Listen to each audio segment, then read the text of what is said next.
আচ্ছা দেখো, তোমাদের গুরুত্বপূর্ণ পাঠ হচ্ছে চেঞ্জিং সেন্টেন্স। আমাদের 2026 সালের যে প্রশ্নটা হয়েছে সেটা চেঞ্জিং সেন্টেন্সটা এভাবে আসছে। এটা একটু আলোচনা করব, তোমাদের কয়েকটা যাদের ভুল হয়েছে একটু দেখবা। তোমরা চট্টগ্রাম বোর্ডের যদি পরীক্ষা না হতো এটা তো দিয়ে দিতে হতো। তোমরা যারা পাচ্ছ তারা অন্যটা দেখো। আচ্ছা দেখো আমাদের কি লিখছে চেঞ্জিং সেন্টেন্স 2026-এর। এটা 6 নম্বর কোয়েশ্চন নম্বর কত পরীক্ষা 6 আছে। Water is polluted in many ways, complex করতে বলছে। দেখো আমরা পুরাটা একবার পড়ে ফেলবা, পরীক্ষার মধ্যে পুরাটা একবার পড়ে ফেলবা, পড়লে অনেক সময় উত্তর একটা বাক্যের মধ্যে চলে আসে। দেখো এটার উত্তর কিন্তু এটার মধ্যে আছে নিয়মটা। এটা হচ্ছে সিম্পল সেন্টেন্স কে কমপ্লেক্স করতে বলছে, আবার এটা কমপ্লেক্স সেন্টেন্স কে সিম্পল করতে বলছে। দেখো the water which is pure is essential for our survive. আচ্ছা এটা একটু বোঝা যাচ্ছে না মনে হয়। সারভাইভ, সারভাইভ অর্থ কি? বেঁচে থাকা, টিকে থাকা, ঠিক আছে। আচ্ছা আমরা আগে করি তাহলে। Water is polluted in many ways, এটা হচ্ছে প্রিপোজিশনাল ফ্রেজ। এখানে আমাদের সিম্পল সেন্টেন্সে কমপ্লেক্স করতে বলছে। তাহলে এটা আমরা অনেক ভাবে করতে পারি। দেখো আমরা এটা লিখতে পারি it is water, it is water. এখন ওয়াটারটা ইট মানে ওয়াটার লিখছি না, ওয়াটারের আমরা একটা কি আনবো রিলেটিভ প্রনাউন, হুইজ বা দ্যাট, হুইজ বা হুইজ, তারপর ইজ পলিউটেড, এটা বরাবর বসে দেবো ইন মেনি ওয়েজ, ঠিক আছে। এখন আমাদের কমপ্লেক্স সেন্টেন্স মানে কি, দুটা বাক্য হবে। দেখো ইট ইজ ওয়াটার, এটা একটা বাক্য। হুইচ ইজ পলিউটেড, দেখো হুইচ মানে কি ইট, এখানে যে আমরা ইট বসাই it is polluted in many ways, তাহলে এটা একটা বাক্য, এটা একটা বাক্য। কমপ্লেক্স সেন্টেন্সে দুইটা বাক্য হয়, কি হয় দুইটা বাক্য। তারপর তোমরা কিভাবে করছো, তোমরা যেভাবে করছো সেভাবে ঠিক আছে, এভাবে করতে পারো। এখন দেখো এটা আছে দুইটা বাক্য, আমরা একটা বাক্য করতে হবে। প্রথমের মধ্যে একটা বাক্য ছিল না সিম্পল, কমপ্লেক্স করছি দুইটা বাক্য করছি। এখন এখানে দুইটা বাক্য আছে, আমাদের একটা বাক্য করতে হবে কারণ সিম্পল করতে বলছে। আচ্ছা তাহলে আমাদের ইস ইস দুইটা আছে না এখন, তাহলে আমাদের ভালো লাগবে তো কয়টা, একটা। দেখো এখানে একটা ছিল ইস, আমরা দুইটা আনছি ইস ইস।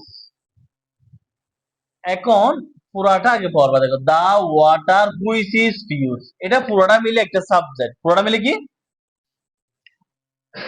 এটার কোনো পরিবর্তন করতে হবে না, এটা কোনো, এখানে শুধু একটা সাবজেক্ট লাগবে, কি লাগবে যে সাবজেক্টের পরে ভার্ব, তারপর আরগুলো আছে অ্যাডজেক্টিভ, বুঝা গেছে।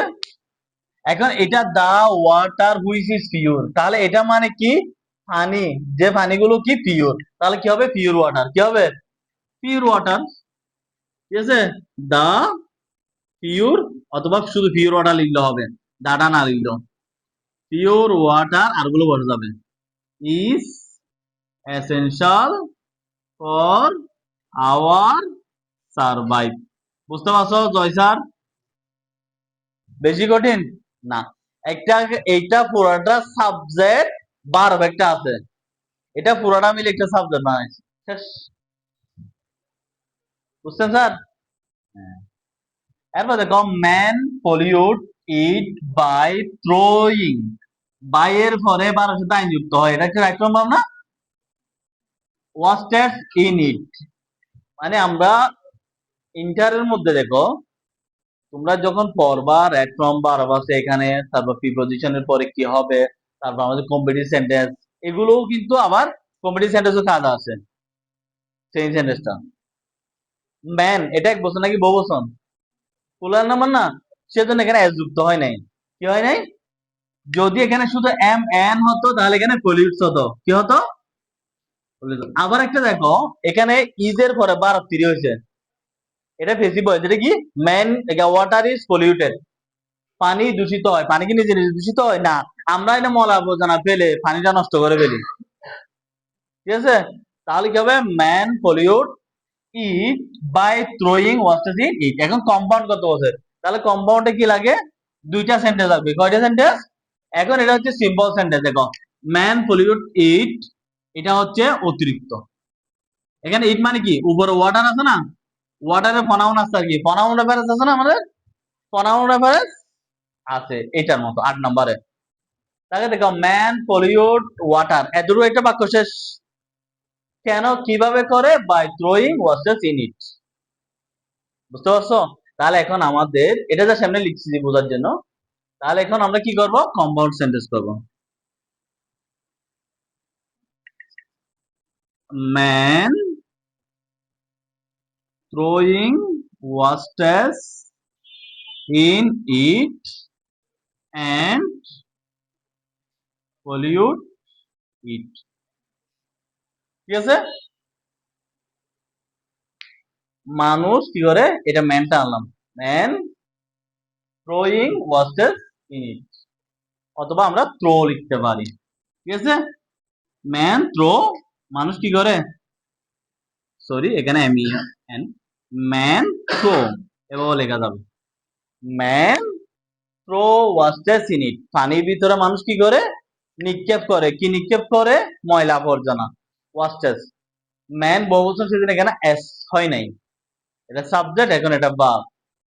তারপর কি দিচ্ছি, এন্ড আনছি, বাইটা তুলে পেয়েছি, এন্ড দিয়ে কি হয়, এন্ড, বাট, অর, এগুলো হচ্ছে কম্পাউন্ডের সিম্বল। তাহলে and pollute it.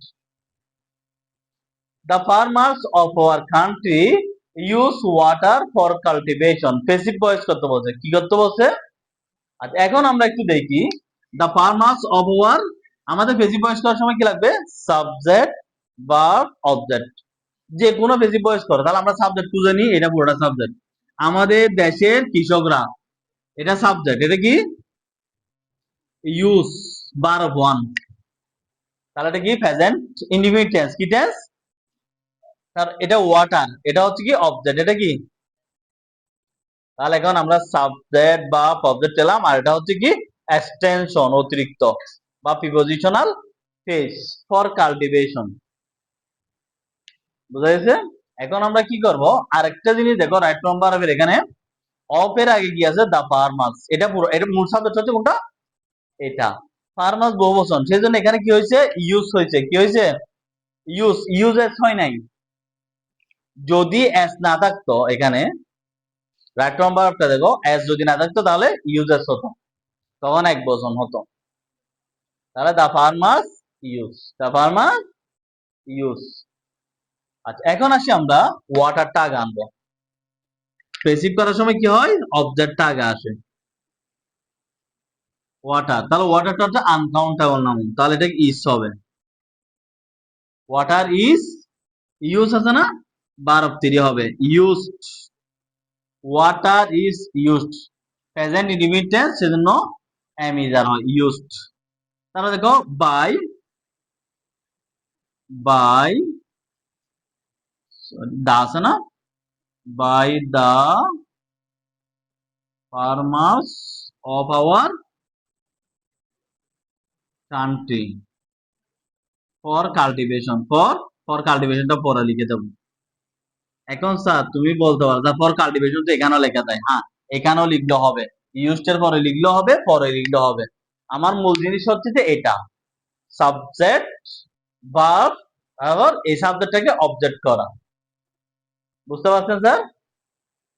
It is one of the most important elements, খুব খেয়াল করি, ইট ইজ ওয়ান অফ আছে, ইট ইজ কি আছে, দ্য মোস্ট, ওয়ান অফ যখন থাকবে এখানে একটা এস আসবে, কি আসবে, ডিগ্রি পরে সুপার ডিগ্রি পরে কি আসবে, যেটা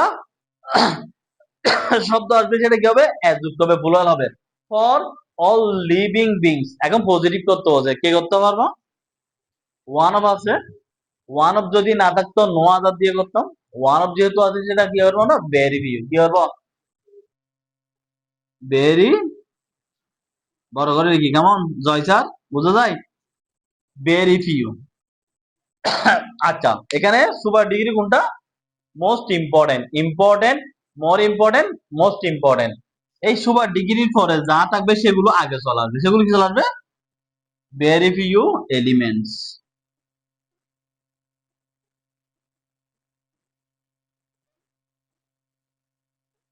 ফর অল লিভিং বিংস, ঠিক আছে, লিভিং বিংস। এখন এখানে কি আছে, তাহলে পরেরগুলো চলা আছে, এখন আগে আসবো। এই যেটা সাবজেক্ট না, এটা একদম সবার পরে যাবে, ডিগ্রির পরে, ঠিক আছে, সবার পজিটিভ ডিগ্রি পরে। এখন এইটা আমরা পরে দেব, তাহলে এখানে আসবে ইস। এখানে ইস কেন হয়েছে, ইজের জন্য ইস হয়েছে। এখন খেয়াল করি, আমরা এলিমেন্ট সেটা আগে নিয়েছি, সাবজেক্ট উপাদান সমূহ। এখন এটার জন্য কি হয়ে যাবে, আর হয়ে যাবে। ভেরি ফিউ আসলে কি হয়, প্রেজেন্ট টেন্সে আর, পাস্ট টেন্সে অয়ার হবে, কি হবে, অয়ার হবে। তাহলে আর, এটা ইসটা কি আর কেন হলো, ভেরি ফিউর জন্য আর হয়, আবার এখানে বহুবচন, এলিমেন্টের জন্য আলাদা। তারপর ওয়ান অফ উঠে যাবে, তাহলে ইস আর হলো দা মোস্ট ইম্পর্টেন্ট। তাহলে এখানে আমরা দা মোস্ট ইম্পর্টেন্ট কি করবো, পজিটিভ ডিগ্রি করবো, তাহলে কি হবে, ইম্পর্টেন্ট। ইম্পর্টেন্ট, ইম্পর্টেন্ট এর আগে পরে কি হবে, এস এস হবে। এস এস কোথা থেকে আছে, পজিটিভের সিম্বল। সাবজেক্ট কি, ইট, ইটটা পরে চলে আসবে। বেশি কঠিন হয়েছে, হ্যাঁ, 9-10 যেভাবে করছি একে এইভাবে পড়া। পরীক্ষা কঠিন আসবে না, যে আমরা ধরতে পারবো না, প্রশ্নটা ধরার জন্য আমাদের অনেক প্র্যাকটিস করতে হবে। তো তাই সময় আছে তোমাদের, এটা মনে করো আল্লাহ তোমাদের সুযোগ দিছে, চট্টগ্রাম বোর্ডে কি দিছে, সুযোগ দিছে, তোমাদের পরীক্ষাটা পরে হবে, ঠিক আছে। তাহলে এরপর আমরা ন্যারেশনটা করাবো নাকি আইসিটি ক্লাস করবো তোমাদের, ছাড় আছে? আচ্ছা ঠিক আছে, তাহলে এরকম আরো প্র্যাকটিস করবো, ভালো থাকিও।